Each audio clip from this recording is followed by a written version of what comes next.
재판관 정계선 선출안, 미사일정 제3화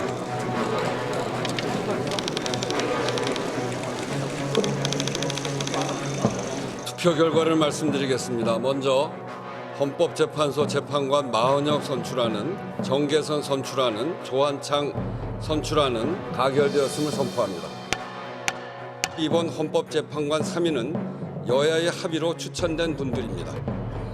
절차에 따른 임명 행위를 두고 여야 합의를 핑계대는 것은 궁색합니다. 옳지도 않습니다. 자, 얼마 안 됐습니다. 국회 본회의가 열렸고요. 헌법재판관 3명, 최근에 인사청문회 끝났죠. 그리고 오늘 임명동의안이 처리가 된 겁니다. 표결 결과 좀 정리해 보겠습니다. 자, 이렇게 나왔습니다. 3명입니다. 마은혁, 정계선, 조한창 헌법재판관. 총 195명이 오늘 표결에 참석했죠. 국민의힘은 당 차원에서는 표결 불참이었는데 밑에 보시면 일부 의원들은 표결에 참석을 했습니다. 자, 그래서 3명의 재판관 모두 총과가 돼서 전원 가결된 겁니다. 그럼 임명 동의안이 국회를 통과한 거죠. 그리고 표결에 참여한 국민의힘 의원 보시면 조경태, 김상우, 김혜지, 한지아 의원 4명이 지금 참석한 걸로, 표결을 한 걸로 파악이 되고 있는 상황입니다. 자, 그런데요. 이 표결이 있기 직전 한덕수 대통령 권한대행 대국민 담화를 통해서 어떤 입장을 밝히죠. 그리고 그와 관련돼서 민주당 바로 반박, 비판을 하면서 또 다른 어떤 결정사항을 얘기합니다. 들어보겠습니다.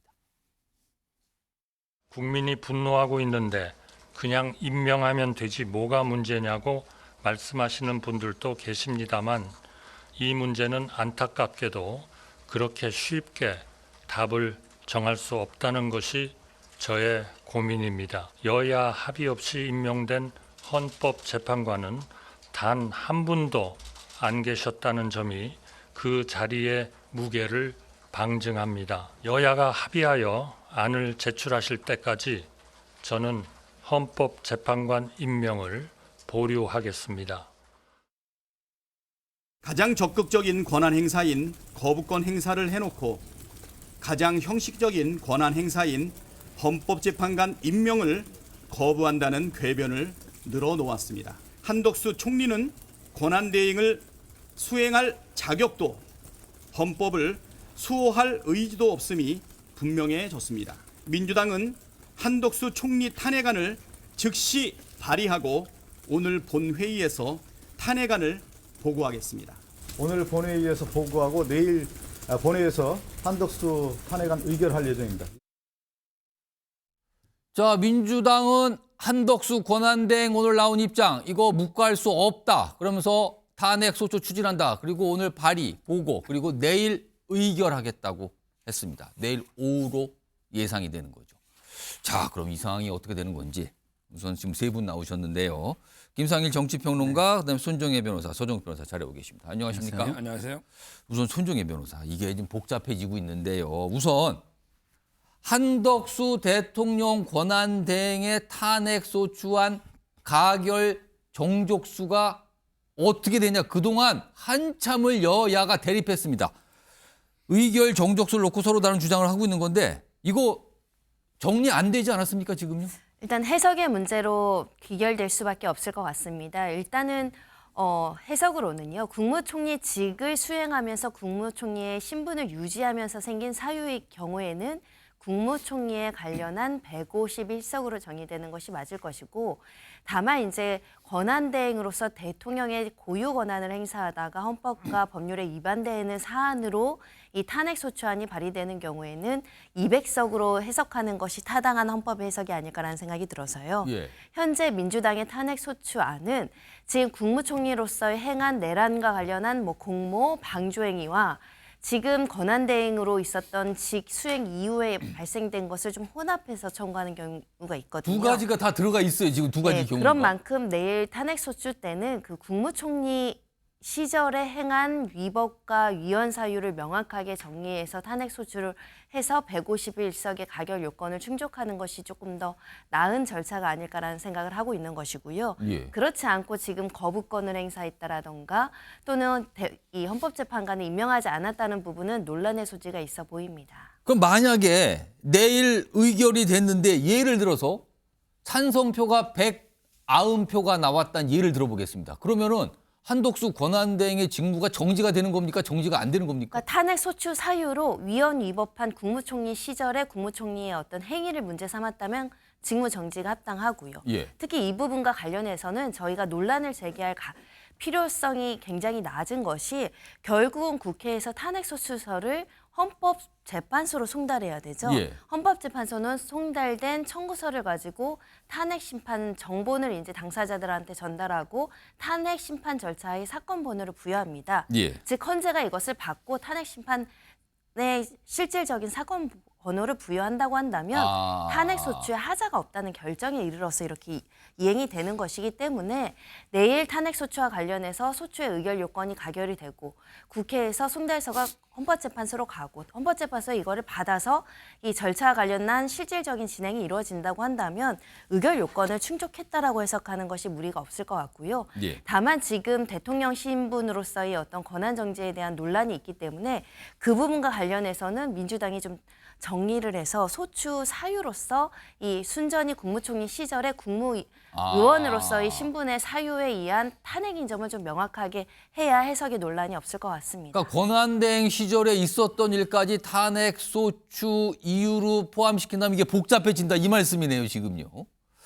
자, 지금 이렇습니다. 이게 단순하지가 않은데, 예, 손정욱 변호사. 지금 이제 그 뭐 학설 빼고요. 예. 국회의원들 주장 다 빼고 예. 우리 그나마 이게 공신력 있는 데서 이제 놓은 거 예. 4개가 있어요. 예.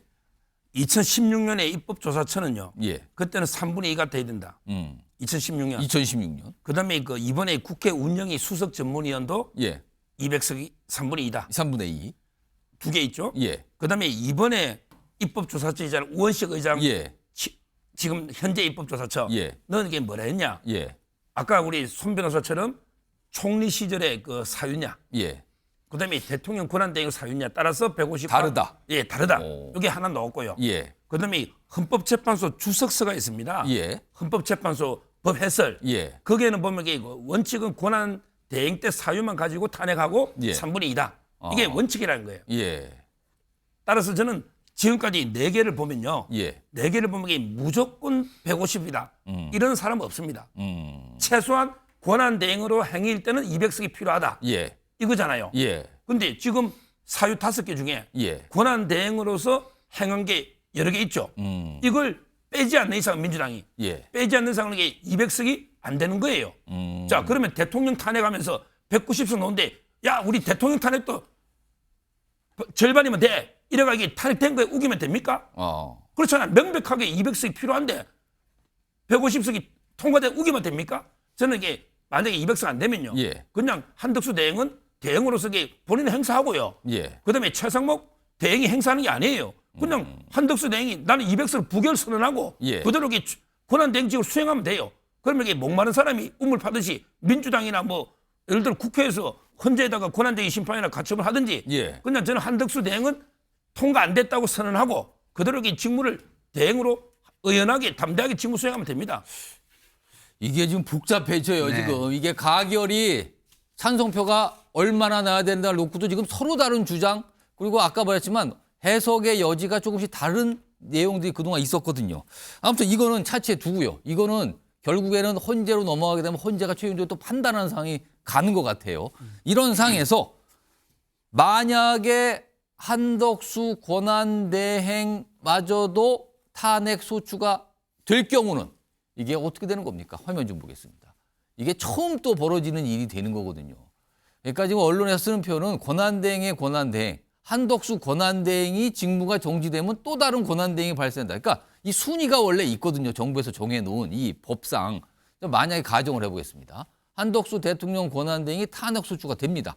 자, 그렇다면 다음 순위는 최상목 부총리입니다. 기재부 장관 겸 부총리. 그럼 최상목 권한대행 체제가 되는 거죠. 그러면 최상목 권한대행은 일단 대통령을 권한대행해야 되는 거예요.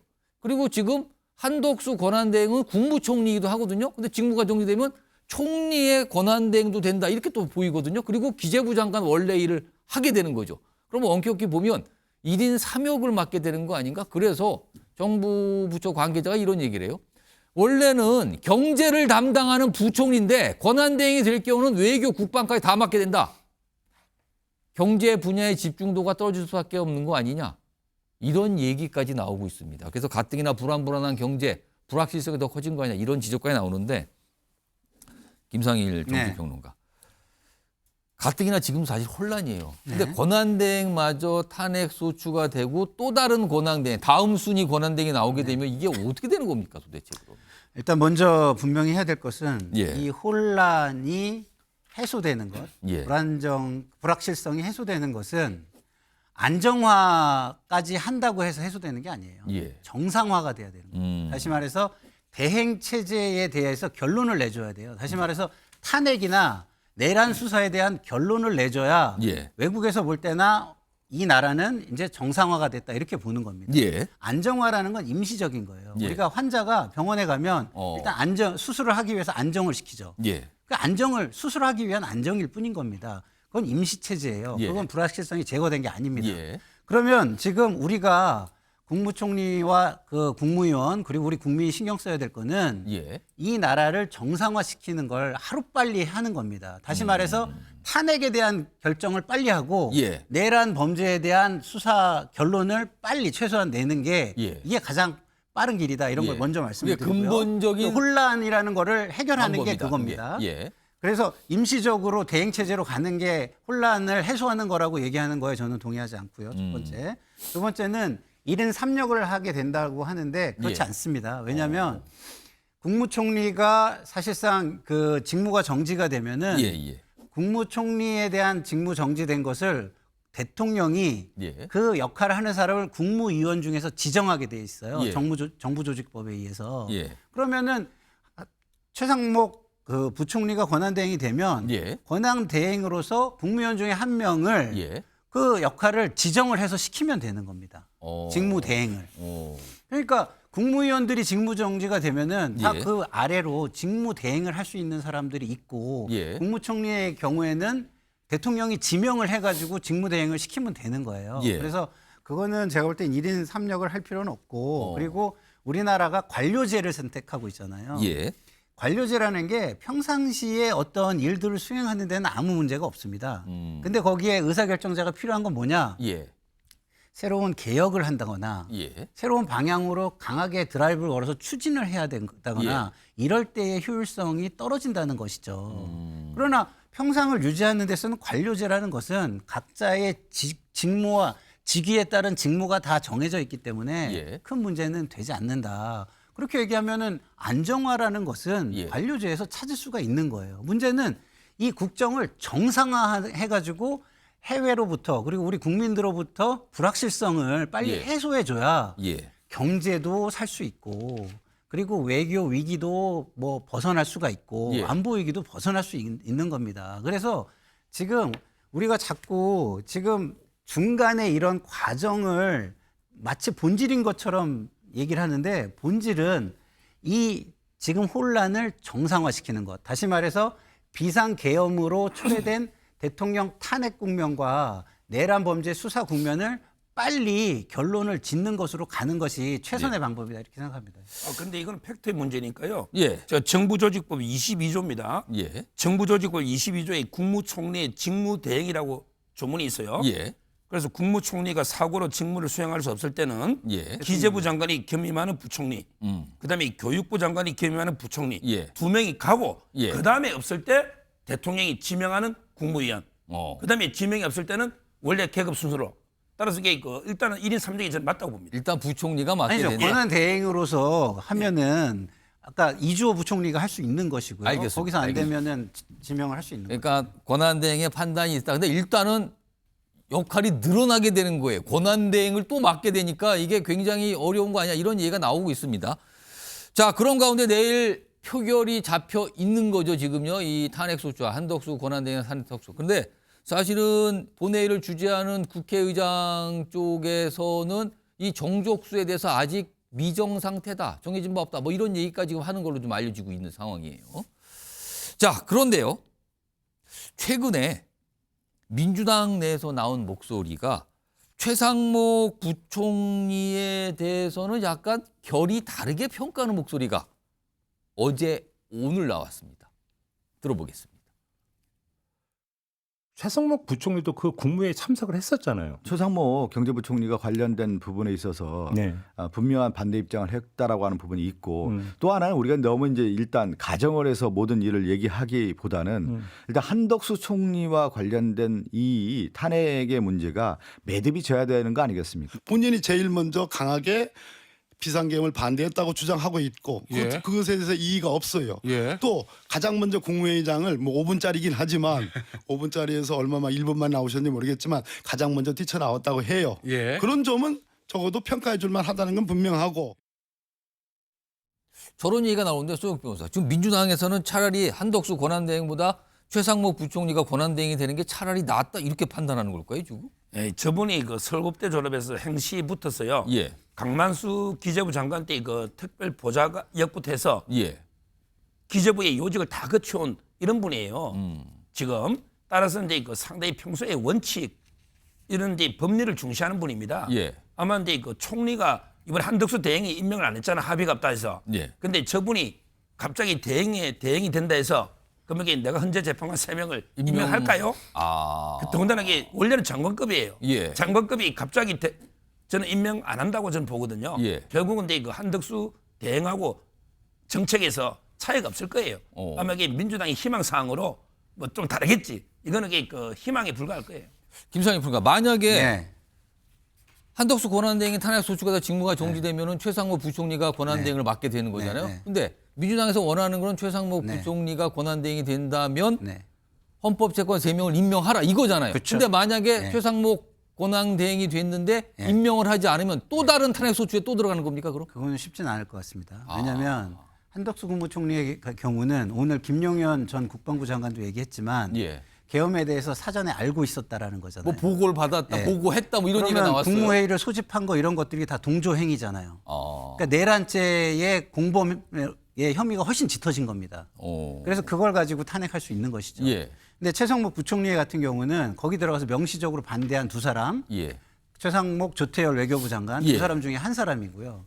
그리고 대통령이 그 국무회의장을 나가자마자 쫓아나가면서 그 한덕수 국무총리한테 같이 막자고 이렇게 예. 제안한 사람으로 저는 알고 있어요. 아, 그러니까 적극적으로 반대 의사를 그래서 표현했다. 적극적으로 막으려고 한 행위자라고 저는 알고 있기 때문에 예. 훨씬 이거에 대한 그 판단을 이성적인 판단을 하고 있는 사람이라고 보고요. 그리고 저희 서울대 법대를 나왔잖아요. 예. 그렇기 때문에 법적 해석도 저는 훨씬 더 잘 하고 있다고 봅니다. 어. 우리 헌법 111조 지금 사망이 문제잖아요. 예. 거기에 보면은 헌재재판관 9명을 구성하는데도 상권 분립의 원리를 집어넣고 있습니다. 예, 예. 대법관이 3명 지명하고 국회가 3명 지명해라. 예. 그럼 대통령은 자기 지명하는 3명 빼고는 임명한다로 돼 있어요. 예. 임명한다. 예. 이게 민주주의의 원칙을 거기에 넣은 겁니다. 예. 상권 분립에. 근데 이걸 지명하지 않으면 의무조항을 해태한 것이 되고 예. 상권 분립이라는 민주주의의 가장 중요한 원칙을 훼손한 게 되는 거예요. 굉장히 예. 위헌적 발상입니다. 반민주적 발상이고요. 근데 최상목 부총리는 그렇게 저는 판단하지 않을 거라고 생각하고요. 약간 기대를 말씀하시는 건가요, 그거는? 아니 저도 최상목 제가 기재위만 예, 예. 20년 가까이 잘 했잖아요. 아실 거 아니에요. 잘 알죠. 예. 그래서 그리고 또 하나는 지금 여야가 합의하라고 지금 한덕수 부총리는 합의해서 오라고 얘기하는데 했어요. 합의해서. 이거는요. 국회가 스스로 그 의사결정을 하는 의결 절차를 무시한 말이에요. 아. 국회가 의사결정을 어떻게 합니까? 제도가 있잖아요. 제도에 따라서 의사결정을 했는데 예. 그걸 합의해라고 말하는 것은 또 국회의 권한을 침해하는 삼권 분립을 또 이것도 훼손하는 행위예요. 알겠습니다. 그렇기 때문에 저는 안 된다고 생각하고요. 그리고 마지막으로 최상목 부총리는 최순실 국정농단 사건 때 예. 어마어마한 고초를 겪었어요. 사실상 자기는 전통 관료인데 안종범이라고 그때 수석이 계셨잖아요. 그 수석이 그 정치권에서 들어오신 분이에요. 교수 출신이지만. 근데 지시하는 거를 관료로서 안 따를 수 없어서 따랐다고 해가지고 예. 굉장히 뭐 저기 뭐랄까 승진해서 배제되고 뭐 그 많은 본인이 어떤 커리어나 이런 데서 불이익을 엄청나게 많이 받았습니다. 예. 그래서 이런 부분을 그때 충분히 법적으로 이미 경험과 그때 법적 검토와 이런 게 다 돼 있는 사람이에요. 그렇기 때문에 지금 이 상황에서 무엇이 가장 중요한지를 잘 판단하고 있는 분입니다. 당연히 그렇기 때문에 임명할 거다. 임명하고 내란 특검 적어도 내란 특검은 지금 빨리 이루어져야 된다는 근데 생각을 지금 가지고 있을 겁니다. 그렇게 전망을 하시는데 만약에 최상목 권한대행이 된다면 그런데도 헌법재판관 임명을 안 하면 어떻게 되는 거예요? 민주당은 어떻게 대응을 합니까 그때? 뭐 그러면은 또 그 건을 가지고 위헌성을 따져가지고 예. 또 이제 거기에 대해서 뭐 정치적 압박부터 시작해가지고 할 수 있는 걸 찾아 나가겠죠. 그러나 뭐 저는 서정 변호사의 희망사항과 다르게 저는 예. 다르게 판단합니다. 알겠습니다. 이런 상황이다. 지금 복잡하죠. 이게 초유의 일이 자꾸 벌어집니다. 이런 상황에서 오늘 국민의힘에서는 헌법재판관 임명과 관련해서 그동안 권한쟁의 심판하겠다. 이것도 헌재로 가는 거예요. 이걸 하겠다고 얘기했고요. 오늘 권성동 당대표 권한대행이 뭐라고 설명을 좀 했습니다. 들어보시죠. 탄핵 소추 있는 국회가 탄핵을 심판하는 헌법재판관을 추천하는 것은 마치 검사가 판사를 고르는 것과 마찬가지입니다. 그것도 전체 3분의 1에 해당하는 9명, 3명씩이나 추천하는 것은 탄핵 심판의 공정성을 매우 크게 훼손하는 것입니다. 국회가 추천한 헌법재판관 3인 임명을 함부로 강행하면 탄핵 심판 자체가 무효화될 수도 있는 중대 사안입니다. 여당에서는 저런 목소리가 나오고 있는데 손정혜 변호사. 지금 국민의힘에서 오늘 헌법재판관 3명의 임명 동의안 통과됐거든요. 그런데 그동안 예고하기로는 권한쟁의 심판을 한다 그랬어요. 그러니까 대통령 권한대행이 이걸 임명할 수 있는가 없는가를 따져보겠다는 거거든요. 그럼 이 권한쟁의 심판 역시 헌법재판소로 가는 거 아닙니까? 그렇다면 지금 진행 중인 윤석열 대통령에 대한 헌법심판보다 이게 먼저 판단을 헌재가 해야 되는 상황이 되는 겁니까 또?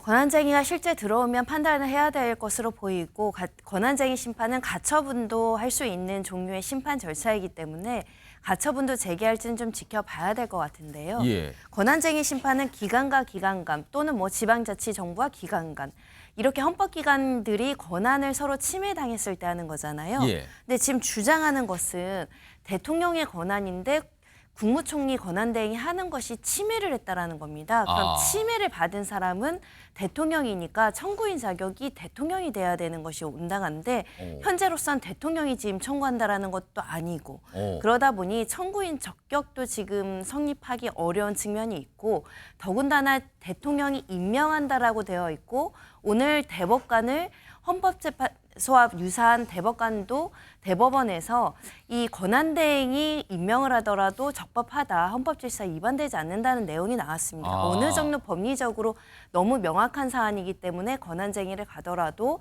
실제 원하는 결과가 나오지 않을 가능성이 매우 높고요. 이미 헌법재판소에서 권한대행이 임명할 수 있다라고 입장을 발표했고 후보자 3명도 이론의 여지 없이 헌법재판관 권한대행이 임명할 수 있다라고 입장이 나온 마당에 어떤 권한의 침해가 있었는지에 대해서 좀 의문인 점이 있습니다. 제가 하겠다는 게 아니고 제가 이제 그 취재 알기로는요. 보세요. 그 3명은요. 국회가 임명하는 거예요. 국회가 추천하는 거죠. 그걸 추천하는 거죠. 임명은 대통령이 하고요. 근데 그 민주당이 추천한 게 아니잖아요. 국회가 추천하잖아요. 국회 추천이에요. 근데 지금 민주당이 일방적으로 3명 일방적으로 인사청문회가 통과시켰잖아요. 원래 그 합의할 때는요. 뭐냐면 이게 원래는 한 명 추천하고요. 한 명은 이제 그 합의하는 게 관행이었는데 민주당이 의석수가 좀 많다고. 민주당이 2명을 지금 추천한 셈. 2명을 고집했는데 그때 이제 조건이 붙었어요. 뭐냐면 대통령이 헌재 소장은 국회 동의를 받아 임명하거든요. 그러니까 헌재 소장 동의 절차를 협조를 해달라. 대통령이 임명할 때 이런 게 조건 하에 합의가 됐던 거예요. 근데 지금 헌재 소장은 안 해주잖아요. 문영배 대행이 하고 있잖아요. 따라서 그 합의는 이미 깨진 거예요. 그러면 새로 한 명하고 이게 한 명을 합의해야 되잖아요. 근데 일방적으로 3명 해가지고 옛날에 합의한 거 가지고 자기들에게 소장 부분은 딱 빼버리고 일방적으로 인사청문회하고 일방적으로 표결했잖아요. 이게 국회 추천 과정에 여야가 같이 추천해야 되는데 야당의 권한이 침해됐다. 아마 이런 권한쟁의 권한 심판을 침해했다. 하겠다. 이야기를 계속 했었고요. 저는 그거는 한번 이게 따져봐야 돼요. 그다음에요. 아까 우리 김상일 평론가는 이제 헌법 이야기하면서 뭐 상국분립 이야기했죠. 예. 그러면 그냥 국회가 3명을 뽑는다 하면 끝나지. 왜 뽑으면 또 이게 대통령이 임명하게 헌법은 왜 또 그랬을까요? 그냥 상국분립이면 대법원장이 3명을 임명하고 국회가 3명을 선정하고 그다음에 대통령이 3명만 임명하고 예. 이렇게 하면 되는데 왜 모든 9명을 대통령이 임명할까요? 이 임명권은 형식적일까요? 예를 들어 결격자가 말도 안 되는 결격자가 국회에서 통과돼서 그러면 이게 대통령이 그냥 따라 임명해야 될까요? 저는 그래 안 봅니다. 우리 얼마든지 대통령의 임명권에 저는 검증할 수 있다고 봐요. 아니, 지금 근데 저 말씀하시는 말씀이 분들이 다 말이 안 되는 다툼 게 대상을 나왔어요. 다툼. 네. 예, 말이 안 되는 게 말씀하세요. 그러면 대법원장은 왜 대통령 임명해요? 상권 분립의 장인데. 그거는 대통령의 어쨌든 권위를 존중해 주는 거예요. 그러나 권위를 존중함에도 불구하고 그 권한이 너무 막강하기 때문에 예. 그 안에서 상권 분립적인 요소를 넣어가지고 그걸 제한하자는 의미가 담겨 있는 겁니다. 예. 임명한다고 해가지고 어떻게 그렇게 얘기하면 처음부터 추천이나 이런 것도 임명도 대통령이 다 하지 왜 그러면 국회에서 하라고 알겠습니다. 합니까? 자, 지금요. 지금 방송을 보시는 시청자 여러분도 굉장히 혼란스러우실 것 같아요.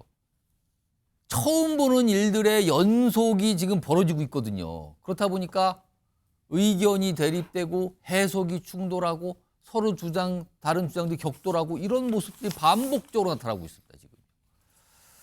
내일 잡혀있는 한덕수 권한대행에 대한 탄핵 소추안 처리 역시 그 이후에도 이게 쉽사리 대립과 주장과 주장의 격돌은 그칠 것 같지는 않아요.